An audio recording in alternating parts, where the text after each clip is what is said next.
Hello, everybody, and welcome to the Full Potential Show. I'm James Rick, and this is your number one non-boring source for personal development. Today on the line, we have George Torok. He's an author, speaker, and radio host. He's the author of Secrets of Power Marketing, Promoting Brand You. It's a bestseller published in 7 countries, and today you have a special freebie if you hang on to the end of the interview. That is a copy of 50 power marketing ideas, 50 of the best ideas from his book. We'll tell you how to get a copy of that at the end. George, so glad to have you on the Full Potential Show today. James, I'm delighted to be here with you, and I'm excited just listening to you. That happens. All right, so the theme for today's show is how to promote brand you. And so first I want you to define what brand means to you and what it means to promote that brand.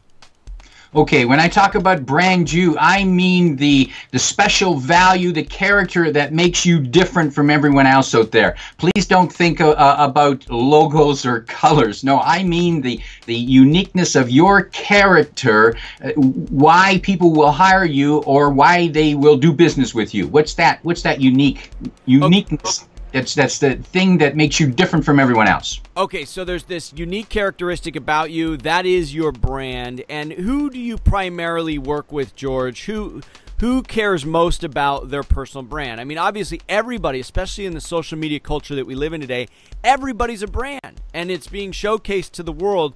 But who cares the most about what kind of brand that they offer to the world and where it takes them? The people who get the most out of what I'm teaching are those who have to operate in a competitive environment where what the service or products that they're providing look like a commodity. Well, George, that sounds like just about everybody. I mean, whether it's career, whether you're in a competitive entrepreneurial environment, whether you're in show business, it sounds like everybody has a brand they need to cultivate.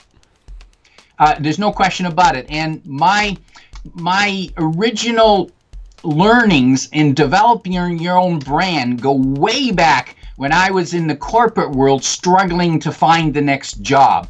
Somehow I stumbled on that I wasn't getting hired because I looked like everybody else. I had to do something that was different. All right, well, what did you do that was different, George? The first thing I started doing was actually trying to develop relationships with people who were making hiring decisions. Whether or not they were hiring at that time, I was establishing contact with people and following them up. At the time, the career people were telling you that, oh, you got to send out so many resumes every week. But they did not tell you to follow up on the ones that you sent out last month. That's what I did differently, and that's where my best jobs came from, because those people got a chance to know me over a few months and saying, hey, we kind of like your spunk, maybe we can do something with you. I like your spunk, George. I could see why that was an effective strategy for you.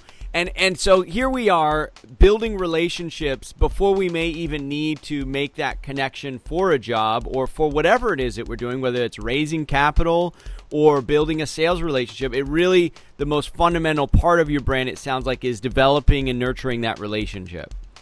There's no question, and you're right. You hit it on the nose. You have to develop the relationship before you need the benefits of it. It's the rule in marketing and in developing relationships is that the best time to start doing that was yesterday. Long before you ever need it. And because sometimes it can look like, well, you're developing it for a specific end, but the process of developing a relationship itself can be an enjoyable experience. I mean, that's why we're here on this earth, really, to have relationships and to love and to enjoy the people that we're connecting with, and we can't do it alone. No question. And in a way, James, you and I are developing a relationship here today, and who knows where that will go down the road. Who knows? But it's worth making the connection, the contact. We can have fun. We can learn something while we're doing it. And those people who are listening in will develop developing a different sort of relationship with us by knowing more about us, and that can only help them. Absolutely. So everything that we do is actually moving that brand, moving that relationship forward, either directly or indirectly. You got it. And when you build your now, not everybody's going to like you. You know, if you think I've had that experience, George. I know this is a truth. I found out that a lot of people didn't like me, and at one time it used to really bother me. But then I realized that, you know, there are people who do like you, and you should focus on those people who like you, or those who you can work with. The ones who will hate you, forget about them. They're never going to like you. That's their problem, not yours. Their loss. And so don't waste your efforts. But build the relationships with the people who like what you represent, your strengths. And see, there's another key of building relationships. It's realize your strengths, because it's your strengths that make you different. Stop trying to fix everything that you think is wrong with you, because the reality is people like you because of your strengths, and friends who like you will tolerate your weaknesses. And the same reason people buy from you or hire you, it's because of your strengths. And isn't it true, George, that some of the best brands have these polarizing effects where you either love them or you hate them? There's no, keeping everybody happy in the middle. Really, really successful brands are ones that polarize the marketplace. So they have the ones who love them and ones that hate them. One of the best examples of that polarizing was a company about 15 years ago in the UK. It was called Death Cigarettes. Death Cigarettes. They had a skull and crossbones on the package. So there were people that looked at that and went, "Ooh, I hate it," and the other ones that went, "Cool." That's interesting. At least they stated it very plainly. Look, you're gonna die, but you might as well enjoy the process and openly admit it. Exactly. All right, so you've got some other tips for us here on how to build and promote brand you. I'd like for us to be able to hit all of those before we run out of time. What are some other great tips that you can offer folks? Well, the number one principle to building relationships is this. Everything else is technique. So here's the key principle. The principle of building relationships is making other people feel good about themselves. That's the principle to building relationships. And everything else that you do, buying gifts, buying coffee, smiling, laughing at their jokes, is all geared to make people feel good about themselves.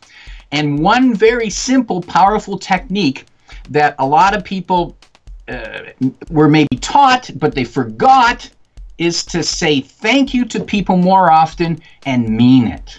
Well, it sounds to me, George, and this is an interesting thing, because when you're relating with somebody, maybe this is something that I'll often do unconsciously, but rather than saying, kind of how, there's an interaction going on, but beneath the surface you have an intention, rather than trying to make yourself feel good or looking good or I hope they like me, underneath all of that, underneath a persona, your focus should be on how can I make them feel good? Not in a flattering kind of way, but in a deep, sincere way that kind of brings out the best in them. When you do that, you create a bond, because they're also in a state of feeling good, and they're going to associate those good feelings with you as they're relating with you. Well, it's curious. We're here doing the interview here today, and through my own radio show, I've interviewed hundreds of people, and I did set out to do this, but what I noticed through the interviews, so I would spend half an hour talking with people, asking them about their success, and what can they teach others. Well, it turns out if you ask people about how they became successful, they will like you. Well, yeah, because they're immediately moving to the positive emotions of success, and now they're like, boy, I really like this guy. I don't know why, but I feel really good, and that's kind of how we form those bonds unconsciously. That's why if you walk into your favorite restaurant and the owner comes over and says, "Hello, good to see you. Oh, your daughter's looking, very lovely today in the new dress you got for her. I heard that your son, hit a home run at the baseball game." Little things like that make people feel good because you're noticing them and you're paying attention to them. Now we're going to enjoy the meal even better. Right. Okay. So George, where do we go from here? Now we've got, we're building the brand new. We know that everything we do, indirectly or directly, is affecting our brand, and we realize how important it is to develop and nurture relationships long before we ever might need that relationship to do something specific. Are there any other specific actions that you want people to take when this interview ends and they go out into the real world? If you haven't already, start building a database, a collection of names and information about people. And way back in my day, we did it on index cards. We wrote it on an index card and put it in a little recipe file. But today everything's on the computer. So build a list of names and categorize your names into different categories, like A, B's, and C's. Your A's are your best friends, your best prospects. Your B's is the next, and the C's are the, you don't know for sure. And the reason is they're on because Facebook. You categorize all your Facebook. They're friends. your Facebook friends. You're not even sure how they got on there.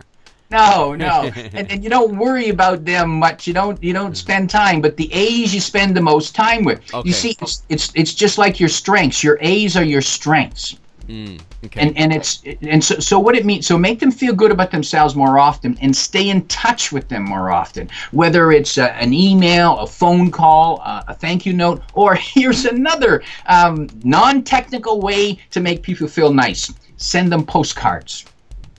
So give them that real, physical thing that they can hang on to, because we're in a digital age. This kind of creates some kind of high touch, even though we're thousands of miles away, right? You bet. Do what everybody else is not doing. Right. Everybody's emailing and SMSing. So if you do the same thing, you're not standing out. If you send a postcard once a year to somebody, they will remember. All right, George. Well, you're getting a postcard from us at the end, so I know you'll remember us that way. Thank you. All right, George. So any final thoughts before we wrap up and we share with people how they can get a copy of your top 50 power marketing ideas from your book, and we'll talk about where they can get a copy of your book as well. Sure. They can get the 50 power marketing ideas by going to my website, torok.com. That's TOROK.com. Go there, and right on the home page, they can just register for that. For that okay, ebook. Easy. Go to torok.com and they can register for the it's an ebook then?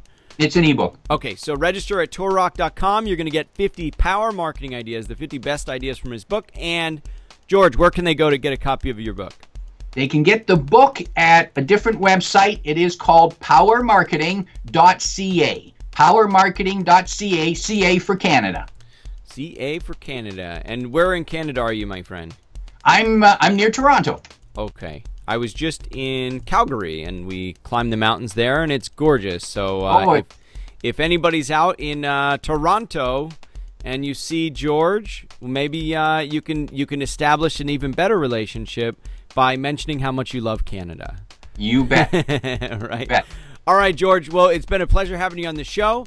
I encourage everybody to check out torok.com. And where can they get a copy of your book? Is it just on your website, or is it on Amazon, bookstores? Where can they go? It's on Amazon, and it's on the website. Okay. Both places. On Amazon, on the website, and you can also get 50 of the best ideas from the book by registering at torok.com. George, again, a pleasure having you on the show. Everybody who's watching and listening right now, be sure and check out his website, and also like and subscribe to Full Potential Show so that you can get more great insights from folks like George and freebies that you'll only find right here on the Full Potential Show. George, again, a pleasure. Have a great afternoon there in Canada. Rick, James, thank you very much for having me as your guest on the Full Potential Show. All the best to your listeners and viewers. Thank you so much, George. A pleasure having you on. Take care. Bye for now. Bye-bye. Well, that concludes this week's episode of the Full Potential Show, your #1 non-boring source for personal development. I'm James Rick, and if you want to get more positive programming for your brain absolutely free on a weekly basis, just visit fullpotential.com. If you like the Full Potential Show, you're going to love the Full Potential Club. What would you like most as a Full Potential Club member? Be 2 to 3 times more productive? Do what you're passionate about? Have more energy? Reduce your work hours? Travel the world? Enjoy an amazing lifestyle on a frugal budget? What if you could do them all? James Rick has been there and done it in ways that few people have. For anyone serious about taking their life or business to the next level, you know you've got to do more than just watch. You've got to do.